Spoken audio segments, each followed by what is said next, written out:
अरे देश पे खतरा है भाई, हम देश पे खतरा है उसकी बात कर रहे हैं, देश बचाना है। यहां लोग अपने कालर को बचाने पे लगे हुए हैं। उम्मीदवार नहीं मिल रहा था, आपको नहीं जानकारी है, उम्मीदवार नहीं मिल रहा था। जहां जहां जा रहे थे उनको लोगों ने दरवाजे पर बैठने नहीं दिया है, लोगों ने पानी तक के लिए नहीं पूछा। कई लोगों ने तो उनको धक्का मार के निकाल दिया कि भाई निकलिए यहां से, आप लोग यहां आकर के जो है। अब वहां जाके कुरहनी में घूम घूम के सबको कह रहे थे कि 50 लाख देंगे, 30 लाख देंगे, आप लड़िए। पैसा कहां से आ रहा है? लंबा लंबा ये इतना ऑफर कहां से आ रहा है? लोग को बोला कि चलो तेजस्वी जी को मुख्यमंत्री बनाना मकसद है, हम लोग को हॉस्पिटल, रेलवे स्टेशन वगैरह वगैरह हो जाएगा। तो जीतने के बाद तो थाना में काम नहीं हो रहा है किसी का, वहां के एमएलए का थाना फोन नहीं उठा रहा था। बिहार में गोपालगंज और मोकामा में 2 सीटों पर उपचुनाव हुआ। एक भारतीय जनता पार्टी के खाते में गया तो दूसरी सीट आरजेडी ने अपने खाते में कर ली। लेकिन अब फिर से कुरनी में चुनावी बिगुल बज चुका है और वहां पर भी ओवैसी की पार्टी यानी ऑल इंडिया मजलिस-ए-इत्तेहादुल मुस्लिमीन ने अपने उम्मीदवार की घोषणा कर दी है।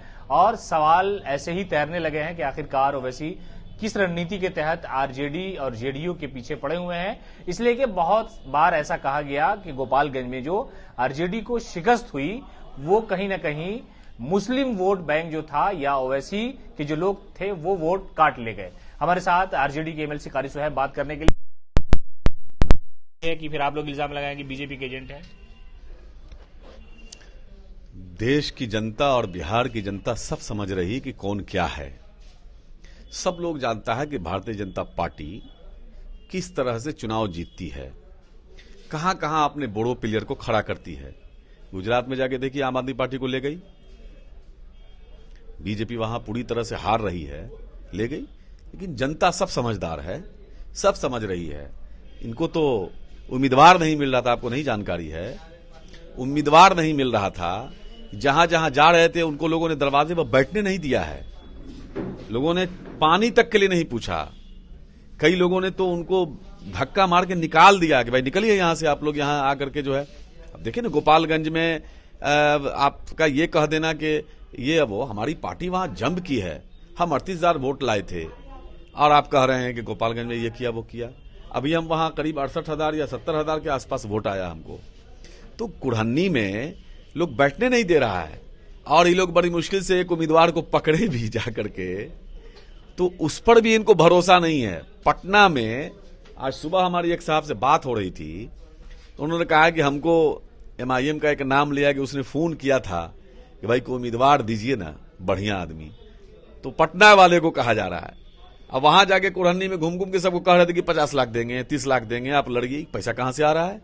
लंबा लंबा ये इतना ऑफर कहां से आ रहा है? कहां से ये कहा जा रहा है? कौन दे रहा है आपको फंडिंग भाई? तो पटना वाले को, बहरहाल पटना वाले को कहा गया, तो वो बोला कि भाई आप तो उम्मीदवार यहां घोषणा कर दिए हैं। तो बोला कि वो हमको सुबह बता रहे थे, तो बोला कि ना उस पर भरोसा नहीं है, वो आदमी तो जल्दी जल्दी कर दिया है, लेकिन कोई मजबूत मिले उसको विड्रॉल करके इसको लगा देंगे, अभी नॉमिनेशन करा देंगे। तो ये तो हालत है। अब तो आज लास्ट डेट है, तो जो उम्मीदवार एक तो पकड़ धकड़ के कहीं से लाए हैं उस पर भी भरोसा नहीं है कि घोषणा के बाद भी ये कैंडिडेट ढूंढ रहे, आप समझ सकते हैं। तो इसलिए ये सब फालतू, आप लोग मीडिया के लोग इसको ज्यादा कहा कि आरजेडी ने, तेजस्वी यादव ने मेरे घर में डाका डाला, 4 विधायक हमारे तोड़ लिए। अभी उन्होंने परसों प्रेस कॉन्फ्रेंस में ये कहा, तो कहा कि वो जहां जाएंगे हम जाएंगे और सबक सिखाएंगे। उनको जनता सबक सिखा, कौन डाका डाला? जरा उन चारों एमएलए से पूछ लीजिए, राष्ट्रीय जनता दल ने कभी उनसे संपर्क किया था कि आप हमारी पार्टी में आइए? कोई भी सत्ता में जो बैठी हुई पार्टी होती है वो किसी दल के एमएलए को लेती है या एमएलए उसके यहां जाते हैं, विपक्ष वाले को तो नहीं जाती है कभी। ये तो पहली बार सुना है। ऐसा कहीं होता है क्या? चुनाव के वक्त जाता है लोग टिकट के लिए, इस वक्त थोड़े जाता है।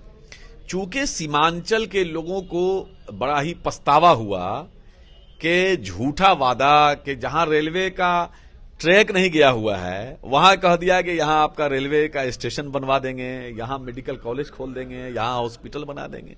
तो उधर का लोग बड़ा सीधा साधा होता है, तो उसको लगा कि भाई भी तो मान लिया कि जीत के जो है, और ये भी साथ में कह दिया कि जीतेंगे तो तेजस्वी यादव को ही मुख्यमंत्री बनाएंगे, ये भी साथ में बोल दिया। तो लोग को बोला कि चलो तेजस्वी जी को मुख्यमंत्री बनाना मकसद है, हम लोग को हॉस्पिटल, रेलवे स्टेशन वगैरह वगैरह हो जाएगा। अब जीतने के बाद धोखे से लोगों ने जो वड़गला करके जो लोगों ने वोट ले लिया, तो जीतने के बाद तो थाना में काम नहीं हो रहा है किसी का, वहां के एमएलए का थाना फोन नहीं उठा रहा था। अब वहां की जनता इनको घुसने नहीं दे रही थी क्षेत्र में, तो ये लोग आए राजद के पास, सब लोग कहता था राजद ज्वाइन करके आइए, राजद ज्वाइन करके आइए। तब आकर के यहां आवेदन दिया, हमारे नेता को, प्रदेश अध्यक्ष जी को आवेदन दिया कि मैं आपकी पार्टी में ज्वाइन करना चाहता हूं। तो फिर बात किया, तो भाई कोई अगर हमारे यहां आएगा और हमारा ही लोग भेज रहा है, सब तो राजद का लोग न है जी, लालू यादव का न चाहने वाला लोग है। वो तेजस्वी यादव के मुख्यमंत्री बनने पर कि तेजस्वी यादव मुख्यमंत्री बनेंगे, आप दीजिए। तो वो लोग आ गए राजद में, आ गए तो हमने स्वीकार कर लिया। तो इनको दर्द है तो भाई आप देखिए, तो जनता जवाब देगी। खतरा तो आप लोग को बना रहता है ना। काहे का खतरा? अरे देश पे खतरा है भाई, हम देश पे खतरा है उसकी बात कर रहे हैं, देश बचाना है। यहां लोग अपने कॉलर को बचाने पे लगे हुए हैं,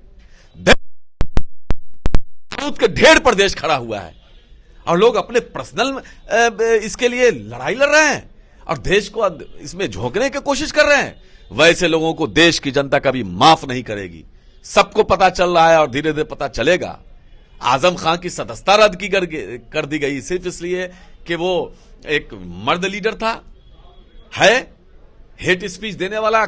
उससे ज्यादा भाजपा के योगी आदित्यनाथ की स्पीच को उठा ले, उससे घटिया बयान कोई दे सकता है मुख्यमंत्री होने के बाद भी? उसकी सदस्यता तो रद्द नहीं हुई, गिरिराज सिंह की सदस्यता तो रद्द नहीं हुई, आजम खां की रद्द हो रही है। सारे मेडिकल कॉलेजेस पे बुलडोजर चल रहा है, उनके सारे स्कूल पे बुलडोजर चल रहा है। अतीक अहमद के सारे उनके प्रॉपर्टी को अटैच कर लिया गया। अफजाल अंसारी को और उनके मुख्तार अंसारी को जेल में डाल दिया गया। क्या हालत बना हुआ है? क्या कर ले रहे हैं लोग? जो लोग यूपी में जाकर के चुनाव लड़के चले आए और भाजपा को वहां जिता के चले आए, कौन सी मदद कर दे जाते हैं? कभी पूछते भी हैं क्या? गोपालगंज से फोन आना शुरू हो गया, वहां कोई परेशानी हो रही है, मामला हो रहा है तो राजद को ही फोन आ रहा है। यूपी में जब मामला हो रहा है तो सपा के पास ही फोन जा रहा है। तो ये लोग सिर्फ आग लगा के चले जाते हैं, बुझाने नहीं आएंगे। इनकी इतनी हैसियत ही नहीं है। अगर इतनी हैसियत होती तो उनका एमएलए हमारे यहां क्यों आता? थाना से बात कर नहीं सकते हैं ये लोग। तो इसलिए देश की जनता, बिहार की जनता सब समझ रही है कि ये लोग आएंगे, आग लगा। सिर्फ जहर तो बोलता है ये लोग। आप सुनिए जाकर के क्या बोलता है। आरएसएस का भाषा बोलता है ये लोग। जो हिंदू मुस्लिम ही करता है, हिंदू मुस्लिम ये भी करता है। जो जहर उगलता है तो जहर उगलता है इसी समाज में रहना है। चुनाव आएगा और जाएगा, समाज में सभी वर्ग के लोग, सभी जाति बिरादरी के लोग रहते हैं। उसी समाज में जीना है, मरना है। मरेंगे तो कंधा वही समाज का लोग लगाएगा, या उसी समाज का लोग जलाने जाएगा, या उसी समाज का लोग बीमार पड़ेंगे तो हॉस्पिटल पहुंचाएगा। दुख में, सुख में, शादी में, ब्याह में वही समाज का लोग खड़ा रहेगा। और वहां से या वहां से लोग नहीं आएगा। चुनाव के बाद कोई झांकने भी नहीं आएगा।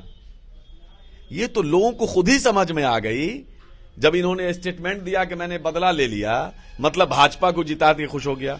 आप एक स्टेटमेंट निकाल दीजिए, चले जाइए लोग कितना कैंपेन करता है। सिर्फ राजद को हराना है, सारा अटैक राजद के ऊपर है।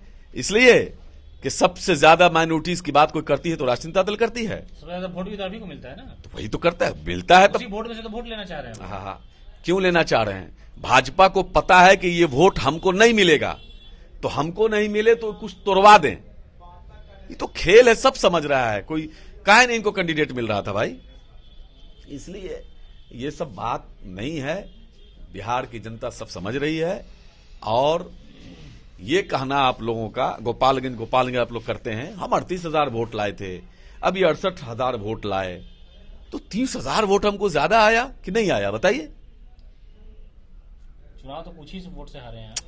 हार जीत तो लगा रहता है, हम उसको हार नहीं मानते, हम तो जीत मानते।